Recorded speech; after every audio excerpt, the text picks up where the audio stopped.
సార్లు పంపిన పేతురును సేవలు పట్టే జాలరగా కాకుండా మనుషులు పట్టే జాలరగా దేవుడు ఏర్పరచుకున్నాడు. ఒకవేళ కొన్ని దినాల్లో ఈ లోకంలో శరీరంలో జీవించుతున్న నిన్ను కూడా ఆయనకి ఇష్టమైతే ఆయన మనుషులు బట్టి జాలరగా కూడా నేను వాడుకుంటాడు. ఎందుకు వాడుకుంటాడంటే తల్లి గర్భంలో ఉన్నప్పుడే నిన్ను ఆయన ఏర్పరచుకున్నాడు కాబట్టి పేతురు బొమ్మిన పేతుర్నే మనుషులు బట్టి జాలరగా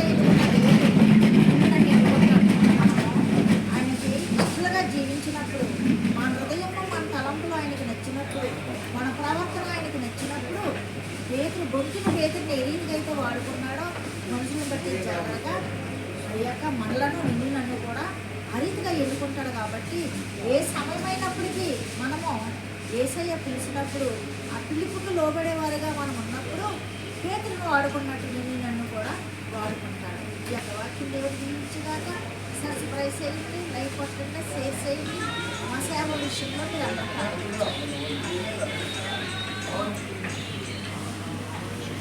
నొక్కాలండి. వచ్చేసారుగా మన వాళ్ళు.